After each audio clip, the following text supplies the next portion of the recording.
Sebelumnya, perkenalkan ya, nama saya Aulia Matematika, Pusaka Industria Ibu Aulia. Sebelumnya, boleh memperkenalkan nama siapa, terus biasa dipanggil siapa? Perkenalkan nama saya Siti Iman-Laksana, biasa dipanggil Uut. Oke, Mbak Uut. Mbak Uut tadi habis ngapain? Habis dari kampus Bu. Kelas habis kelas ya? Iya, iya. Oh, ya ampun. Sekarang semester berapa? Semester 6 Bu.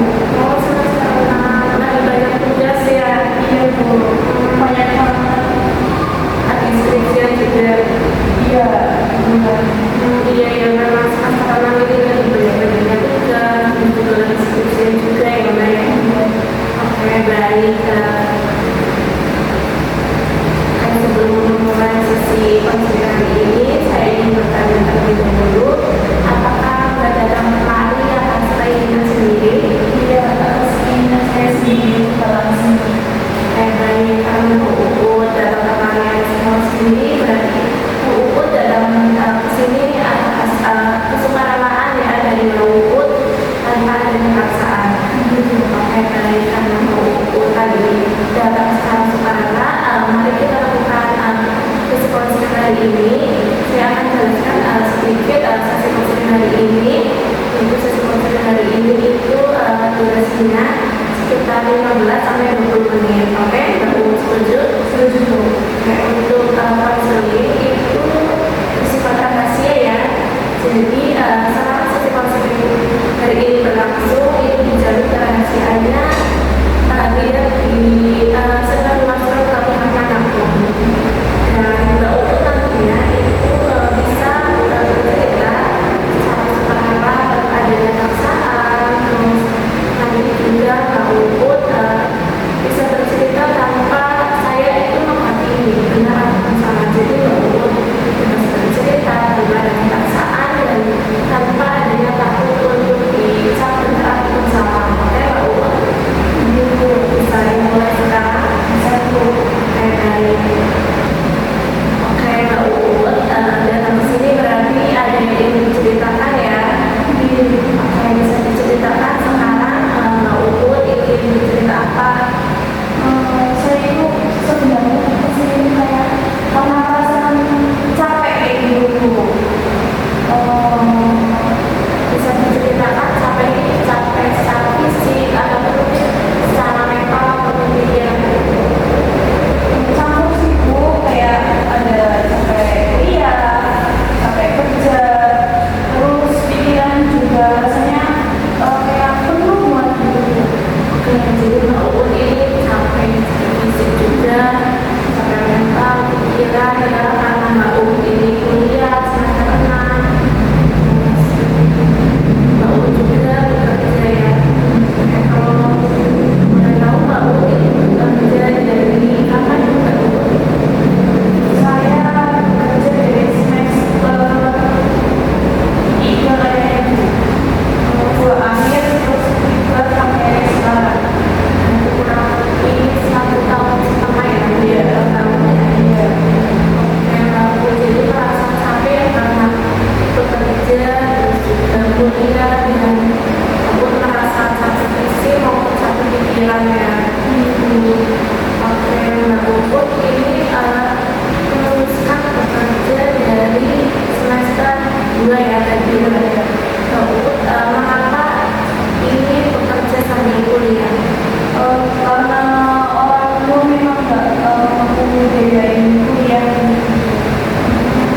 Jadi dari awal saya memang bayar kuliah sendiri.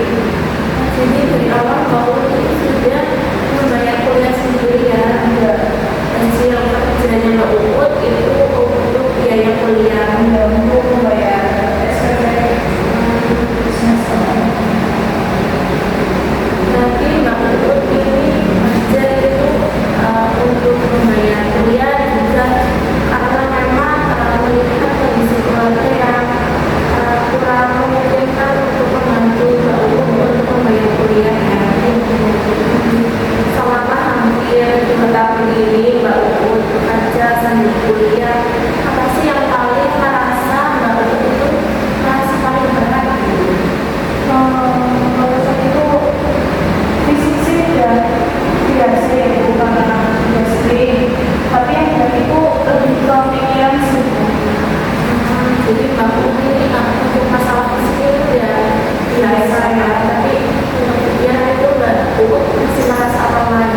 saya jadi pikiran saya itu apa ya, ya capek gitu.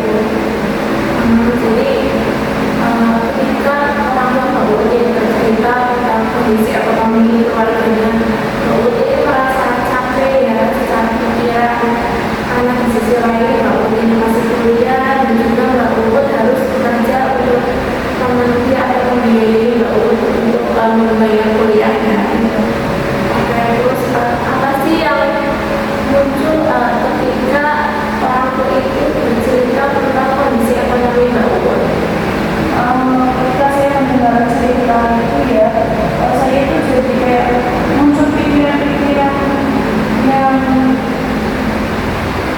apa ya, kayak saya itu harus kuat, saya harus bisa demi kebutuhan saya sendiri, termasuk tadi biaya kuliah, bayar biaya kuliah dan kebutuhan yang itu. Kalau nggak kayak gitu ya mau gimana lagi?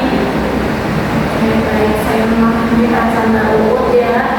Di sini juga Mbak Ut ada tuntutan ya dari keluarga untuk bisa terus bertahan selama kuliah ataupun juga harus bekerja.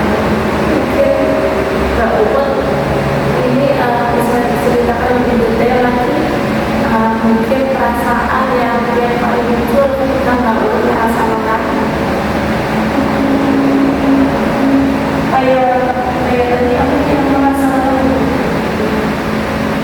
pikiran-pikiran yang muncul ketika saya merasakan lelah itu apa ya, kalau dari kuliah sama kerja itu bertabrakan waktunya, terus pada kalau udah mau itu apa ya, kayak mendekati pembayaran kuliah, nah terus dari kerjaan itu belum apa ya, belum sesuai target gitu, jadi bingung mau nyari gimana lagi gitu. Kenapa nih tapi tetap masih kurang membayar kuliah itu saya telah pikirannya juga di sini tuh pikirannya tuh bising banget gitu, pikirannya itu terus berbunyi. Jadi ketika ada tagihan dari kampus dan punya membayar biaya kuliah, terus Mbak Ut itu bingung ya, karena Mbak Ut sudah bekerja, terus membayar biaya kuliah juga. Nah mungkin apa sih yang Mbak Ut lakukan ketika hal tersebut itu terjadi, ketika ada tagihan biaya kuliah, terus Mbak Ut mungkin menurun bantuan, apa yang Mbak Ut biasanya lakukan? Paling kalau mulainya saya di situ, saya paling biasanya ketemu sama kan, saya sesuai apa ya, pekerjaan saya sesuai target. Jadi misalkan waktunya itu kurang 1 minggu, saya dalam waktu 1 minggu itu saya apa namanya padukan pekerjaannya dan target sesuai target ya. Dan terus kalau misalkan belum ada aja, saya akan pinjam ke apa ya, saudara. Jadi ketika ada tagihan, Mbak Ut belum memegang uang sama sekali, jadi Mbak Ut itu pekerjanya lebih giat lagi ya, lebih kerja keras lagi. Terus mungkin apabila masih kurang, Mbak Ut bisa pinjam ke saudara gitu ya. Oke, berdasarkan cerita dari Mbak Ut yang disampaikan, Mbak Ut ini langsung pribadi yang berterima atas diri Mbak Ut ya. Nah, Mbak Ut juga bisa melihat bahwa Mbak Ut ini adalah orang yang termasuk orang yang kuat. Belum tentu orang lain itu bisa sekuat Mbak Ut menjalani kuliah sambil bekerja. Jadi Mbak Ut juga menyampaikan bahwa Mbak Ut ini harus bisa ya, harus bisa tetap kuliah sambil bekerja. Apa sih yang membuat Mbak Ut ini merasa bertahan untuk bisa terus bekerja sambil kuliah? Yang membuat saya saat ini itu karena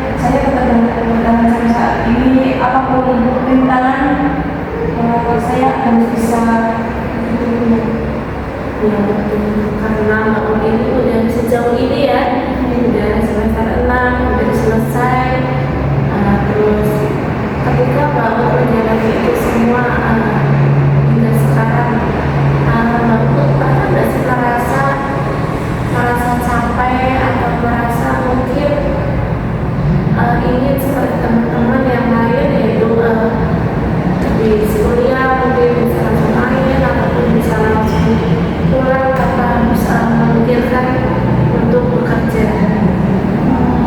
Kalau capek ya capek sih Bu, tapi ya gimana lagi kan. Terus kalau pengen keluar ya pengen, kalau misalkan kan bocah kan enggak ya mesti yang mulai full gitu Bu, pasti ada waktu yang luangnya kan. Kayak saya itu biasanya menyempatkan bermain sama teman-teman gitu. Tapi ya cuma ya jangan sendiri pengen kayak teman-teman yang lain gitu. Capek emang wajar ya, tapi tahu jadi udah hebat ya bisa mengatur waktu antara kuliah terus juga bekerja. Tahu juga bisa mengatur waktu, mungkin bisa bermain juga ya, walaupun mungkin tidak selesai teman-teman yang lain, tapi Mbak Ut ini termasuk pribadi yang mampu untuk mengatur jadwal. Ya itu Mbak Ut bisa kuliah dan juga sambil bekerja. Terus mungkin untuk Bapak ini pernah nggak sih kayak berandai-andai atau memiliki keinginan apa sih sebenarnya yang Bapak ini inginkan untuk saat ini? Aku sih pengen itu istirahat, terus pengen nggak kepikiran terus kayak gitu. Jadi Bapak ini pengen istirahat ya, pengen tidaknya gak kepikiran terus ya tentang memikirkan biaya kuliah, terus juga tuntutan bekerja. Dan biasanya apa sih yang Bapak lakukan supaya beban tersebut itu bisa berkurang? Ya saya itu mungkin saya harus mulai mengatur jadwal gitu ya, tapi ya tertata gitu. Karena keadaan Iya betul. ya betul, langkah yang Bapak lakukan ini sudah benar ya. Bapak sudah mengerti bahwa Bapak ini harus pintar-pintar dalam mengatur jadwal ya, jadwal antara kuliah dan bekerja, supaya kuliahnya juga nggak terbengkalai, nilainya nggak turun, tetapi Bapak juga harus tetap bekerja untuk cari biaya kuliah ya. Mungkin juga Bapak selain mengatur jadwal, Bapak mungkin juga bisa bercerita kepada orang lain yang Bapak percayai, yaitu mungkin dengan saya sebagai konselor, mungkin juga dengan yang lainnya, bisa dengan dosen pembimbing. Kan sekarang sudah skripsian ya, sudah ada dosen pembimbing, dan mungkin itu bisa ceritakan kepada dosen pembimbing apa yang dirasakan, supaya dosen pembimbing itu memahami bahwa ini mahasiswa yang bekerja sambil kuliah. Jadi dalam skripsi juga dosen bisa memahami ya bahwa ini harus benar-benar mengatur jadwal antara kuliah dan bekerja. Oke, langkah yang Mbak lakukan ini sudah baik. Mbak juga benar-benar seimbang. Mbak ini orang yang gak pantang menyerah, yang tetap semangat. Mbak sudah sejauh ini loh bekerja sambil kuliah. Mbak sudah hebat. Terus saya ucapkan juga terima kasih karena Mbak sudah bertahan sejauh ini, dan Mbak juga sudah berani menyampaikan yang merasakan kepada saya. Saya apresiasi itu, saya ucapkan terima kasih dan tetap semangat ya Mbak Ut, karena sebentar lagi kan Mbak Ut lulus ya, tinggal skripsian. Terus ingat bahwa Mbak Ut udah sejauh ini menjalani perkuliahan sambil bekerja. Terus Mbak Ut bisa berpikir bahwa Mbak Ut ini adalah pribadi yang kuat, belum tentu orang